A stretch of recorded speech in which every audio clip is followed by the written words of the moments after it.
অঘোর মণ্ডল, অঘোরদা, আমাদের অঘোরদা আর নেই, উনি গতকালকে উনি মানে পরকালে চলে গেছেন। একটু বলবেন যে আপনার সাথে তো অনেক স্মৃতি আছে, অঘোরদাকে আপনি কিভাবে দেখতেন, অঘোরদার সাথে আপনার কিছু স্মৃতি যদি আনতে পারতেন দর্শকের উদ্দেশ্যে। প্রথমত আমি আমার বন্ধুবর অঘোর মণ্ডল, আমার প্রিয় অঘোরদার আত্মার প্রতি আমার সম্মান এবং শ্রদ্ধা নিবেদন করছি। তার আত্মার শান্তি কামনা করছি। মহান সৃষ্টিকর্তা তার আত্মার শান্তি দান করুন। তার পরিবারের প্রতি আমার আন্তরিক সমবেদনা। ওখানে বৌদি আছেন, অঘোরদার দুটি কন্যা আছেন, তাদের প্রতিও। অঘোরদা আসলে বাংলাদেশে আমরা খুব দুজনই অনেক কাছে ছিলাম তার। বাংলাদেশের সাংবাদিকতা, বিশেষ করে ক্রীড়া সাংবাদিকতায় যে কজন পেশাদার মানসিকতা নিয়ে ফ্রম দ্য ভেরি বিগিনিং এই ক্যারিয়ারে এসছেন এবং একেবারে জীবনের শেষ ক্ষণটি পর্যন্ত, হসপিটালাইজড হওয়ার সময় পর্যন্ত, আপনি জানেন মনে হয় ওখানেও তিনি লিখেছেন হসপিটালে বসেও। এইরকম সাংবাদিক শুধু ক্রীড়া সাংবাদিকতায় না, বাংলাদেশের সাংবাদিকতার ইতিহাসে কম। অঘোরদাকে আসলে আমি চিনি, স্মৃতিচারণ যদি করতে যাই 93-র পর থেকে 94-এর দিকে। তখন অঘোরদা আজকের কাগজ থেকে ভোরের কাগজে এসছেন, থাকতেন ভূতের গলিতে, জাস্ট সেন্ট্রাল রোড যেটাকে বলে। সেখানে আমাদেরই আরেক সিনিয়র ক্রীড়া সাংবাদিক রায়হান আল মুগনি আর অঘোরদা এক বাসায় থাকতেন। আমি তখন জনকণ্ঠে কাজ করি, জাস্ট হেঁটে বাংলা মোটরটা পার হলেই অঘোরদার বাসা। সন্ধ্যায় গিয়ে অঘোরদার সঙ্গে আড্ডা দিতাম, ভোরের কাগজে যেতাম। ভোরের কাগজে তখন অঘোরদার টিম ছিল আজকের সব প্রতিষ্ঠিত লিজেন্ডারি সাংবাদিক মাসুদ আলম, আপন তারিক, মাসুদ পারভেজ অত্যন্ত প্রমিনেন্ট ক্রিকেট রিপোর্টার, এবং রাকিবুল হাসান আজকে ইন্ডিপেন্ডেন্টের স্পোর্টস এডিটর।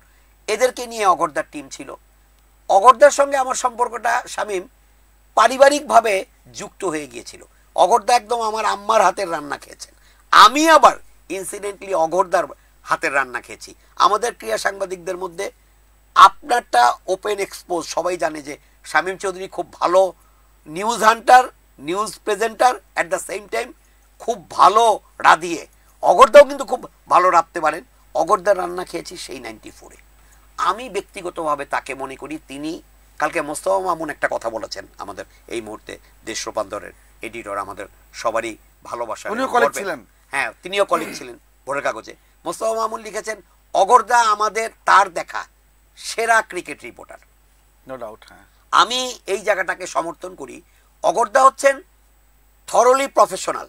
শামীম চৌধুরী, আরিফুর রহমান বাবু কি নিউজ করতে পারে প্রতিদিন তিনি এটা মাথায় রাখতেন। সকাল থেকে নিয়ে তার মাথায় থাকতো আজকে একটা ব্রেকিং কিছু দিতে হবে। তখন তার অনলাইন বা টিভি ছিল না।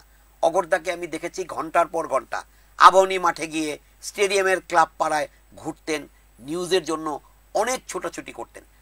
আমার সঙ্গে তার সম্পর্কের গভীরতাটা মূলত হয়েছিল, অঘোরদা প্রেস বক্সে আমাদের পরিচয়, আপনার সঙ্গেও ঠিক তাই।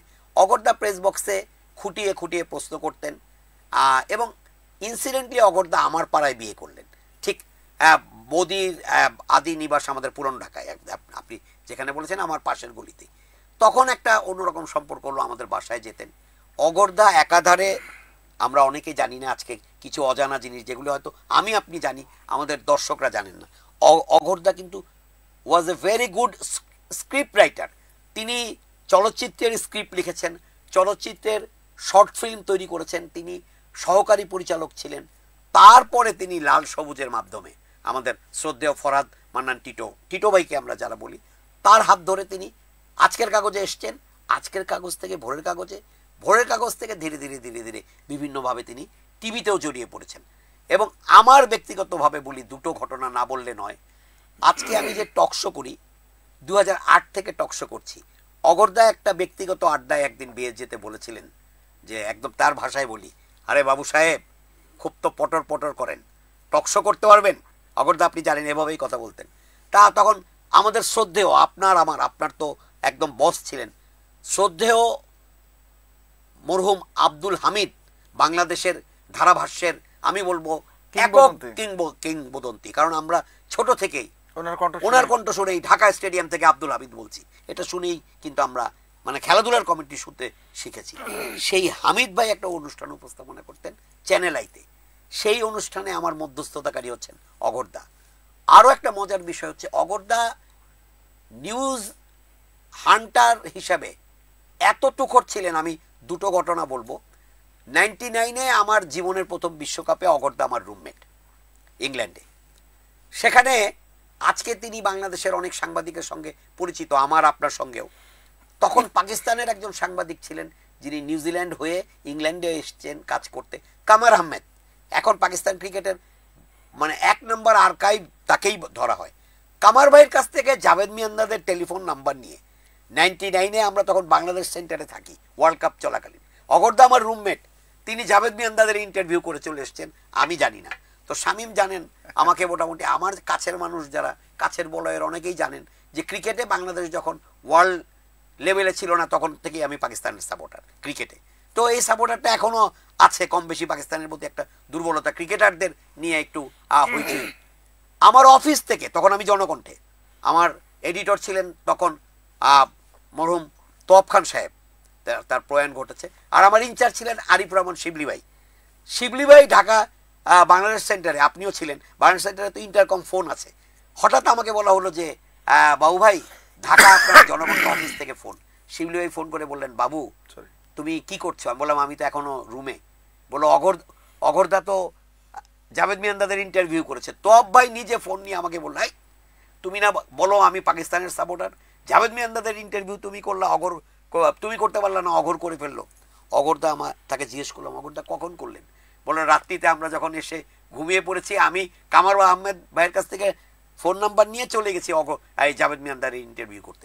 কালকে মোস্তফা মামুন এই কথাটাই বলেছেন যে অগরদাকে আমি শেষ পর্যন্ত তার সঙ্গে প্রতিযোগিতায় টিকতে না পেরে ব্রেকিং আইটেম বা এক্সক্লুসিভ স্টোরি করতে গিয়ে তার সঙ্গে বারবার পর্যুদস্ত বা পরাজিত হবার কারণে তাকে রুমমেট হিসেবে আমি বেছে নিয়েছিলাম যে এবার অন্তত অগরদার গতিবিধি জানা যাবে তিনি কোথায় যান।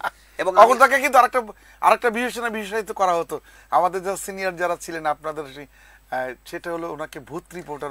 ভূত রিপোর্টার বলো তো কেন আমি বলি, আমি এইটা বলতে চাচ্ছিলাম যে অগরদার আত্মার প্রতি সম্মান রেখে, মানে ধরেন আমরা আলোচনা করছি, আপনি প্রেস বক্সে অনেকেই তখন যারা নিয়মিত যেতেন, আমরা অগরদা সেখানে দেখা গেল ফিজিক্যালি নেই, কেউ একজন বলে ফেলতেন অগরদা তো নেই, হঠাৎ অগরদাকে দেখবেন অমুকের রুম থেকে বেরিয়ে আসছে। কাজে অগরদা আসলে সদা সর্বত্র বিরাজমান একটা ব্যক্তিত্ব হয়ে উঠেছিলেন।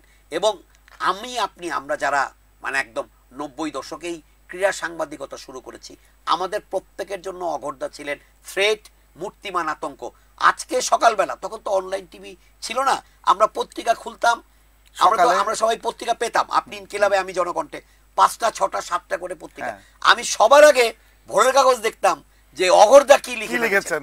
আর আমার ব্যক্তিগত জীবনে যদি বলেন, আপনি জানেন জনকণ্ঠ এক সময় খুব ডাকসাটে এবং যথেষ্ট ইনফ্লুয়েন্সিয়াল পেপার ছিল। জনকণ্ঠে সপ্তাহে একদিন বুধবার, আপনিও লিখেছেন, ফিচার পেজ থাকতো। তা আমি একটু ওই ফিচার লেখায় একটু ফাঁকিবাজ ছিলাম। রিপোর্টার হিসেবে খুব ফাঁকিবাজ না, যদিও খুব ভালো রিপোর্টারও আমি নিজেকে কখনোই দাবি করি না, বাট ফিচার লিখতে গিয়ে একটু অলসতা অনুভব করতাম। তখন শিবলি ভাই বলতেন, বাবু ফিচার কিন্তু 2 দিন আগে জমা দিতে হবে। বিশ্বাস করেন শামীম, আমি এভরি স্যাটারডে নাইটে আই ইউজ টু কল অগর মন্ডল, তখন ল্যান্ড ফোন আমাদের, যে অগরদা আমাকে একটা ফিচার লিখতে হবে, সাবজেক্ট ঠিক করছেন? আমি না, তা তো করি নেই। দাঁড়ান, অগরদা তো এভাবে উচ্চারণ করতেন, দাঁড়ান। আবার দেখা গেল রাত 12টার সময় অগরদার কল, হ্যাঁ এই অ্যাঙ্গেলে করতে পারেন। আমি মাঝে মাঝে তার কাছ থেকে ইন্ট্রো ধার নিয়েছি। আমি এই অনুষ্ঠানে আপনার মাধ্যমে জানাচ্ছি, অগর মন্ডল আমাকে ফিচারের আইডিয়াই শুধু দেননি, অনেক সময় ইন্ট্রো করে দিয়েছেন টেলিফোনে। লেখেন, তখন তো আর এই সব আধুনিক মোবাইল ছিল না যে টেলিফোন কল হয়ে যাবে, রেকর্ড হয়ে যাবে। এভাবেই আমরা আসলে বেড়ে উঠেছি। অগরদার সঙ্গে প্রায় 30 বছরের সম্পর্ক, বিয়ে যেতে একসঙ্গে ইসি কমিটিতে কাজ করেছি, সাধারণ মেম্বার হিসেবে ছিলাম, প্রেস বক্সে সময় কাটিয়েছি। আমার মনে হয় বাংলাদেশে অঘর মণ্ডলের মতো তুখোর শুধু না, পেশাদার মানসিকতার সাংবাদিক, যে আমাকে প্রতিদিন ভালো নিউজ উপহার দিতে হবে, এক্সক্লুসিভ অ্যান্ড ব্রেকিং করতে হবে, এই মানসিকতার সাংবাদিক খুব প্রয়োজন, যারা পেছনের খবরকে সামনে আনার চেষ্টা করে এবং খেলোয়াড়, কর্মকর্তা, সংগঠক, পৃষ্ঠপোষক সবার দিকে তার নজর থাকে। আমি আবারও অগরদার আত্মার শান্তি কামনা করছি। আচ্ছা বাবু ভাই, আরেকটা বিষয়, সেটা আলোচনাটা অনেক লম্বা হয়ে গেল আজকে, আমাদের নির্ধারিত সময়ের থেকে বেশি। তারপরও একটা বিষয়টা নিয়ে আমি শেষ করতে চাই, সেটা হচ্ছে কি যে অগরদা তো বহুমাত্রিক মিডিয়াতে উনি কাজ করেছেন, একটু কি মনে হয় না যে অগরদা আপনার এই প্রিন্ট মিডিয়া থাকলে আরো কিছু জানা এবং শেখার এই তরুণ প্রজন্মের ছিল জন্য থাকতো? যথার্থ বলেছেন শামীম, একদম যথার্থ বলেছেন। কারণ টিভিতে যাওয়ার পর অগরদার কাজটা হয়ে গেছিল অন্তরালে, হয় সঞ্চালকের ভূমিকায় থাকতেন, নাহলে ওই মানে নিউজ এডিটরদের যে কাজগুলো মূলত দৃশ্যমান নয়, চোখে পড়ে না। কিন্তু অগরদা যদি প্রিন্ট মিডিয়া কিংবা অনলাইনে, এখন তো অনেক টিভি এবং অনেক পত্রিকারও অনলাইন আছে, নিয়মিত লিখতেন, আমি মনে করি বাংলাদেশের ক্রিকেট সাংবাদিকতা আরও সমৃদ্ধ হতো। তরুণ প্রজন্ম অগরদার কাছ থেকে জানতেন কিভাবে প্রতিদিন সুন্দর আইটেম করা যায়, শুধু অফ দ্য ফিল্ড, সাকিবের মিসেস, সাকিবের ওই মাঠের বাইরের কর্মকাণ্ড, নাসির কি করলো, সাব্বির রহমান রুমন আবার কি অঘটনের জন্ম দিল, এই ধরনের রিপোর্টে না গিয়ে মাঠে থেকে একটা বোর্ড, মৌলিক রিপোর্টটাই অগরদা, একটা ফেডারেশন, একটা জাতীয় দল, এগুলো নিয়ে যে অনেক ভালো ভালো স্টোরি করা যায় এবং মৌলিকত্ব রেখে, সেটা অগরদা কিন্তু একটা পাইনিয়ার হয়ে ছিলেন, আছেন, থাকবেন। তবে আপনি যেটা বলেছেন সত্য, নতুন প্রজন্ম তাকে সেই অর্থে তার কাছ থেকে ওই রিপোর্টটা দেখেনি। কারণ অগরদার মানে প্রাইম টাইমটা কিন্তু মিড 90s থেকে এই শতকের একদম শুরুতেই শেষ হয়ে গেছে। গত 15-20 বছর যাবৎ কিন্তু অগর মণ্ডল ছিলেন টিভি সঞ্চালক হিসেবে। আমরা আসলে রিপোর্টার অগরদাকে অনেক বেশি পছন্দ করি এবং আমার মনে হয় রিপোর্টার অগরদাই সেরা রিপোর্টার হয়ে আমাদের মাঝে বেঁচে থাকবেন। অগরদার রুহের মাগফিরাত কামনা করে এখানেই শেষ করতে হচ্ছে। উনি ওনার মানে আত্মার মাগফিরাত কামনা করে আমরা শেষ করছি আজকে। দর্শক, আজ এই পর্যন্ত অনেক কিছু আলোচনা ছিল, বাবু ভাই যখন সামনে আসছেন, কিন্তু সময় সংক্ষেপের কারণে আর পারছি না। আগামীকাল আরেকটি বিষয় নিয়ে আসবো। সে পর্যন্ত ভালো থাকুন, সুস্থ থাকুন। ধন্যবাদ সবাইকে।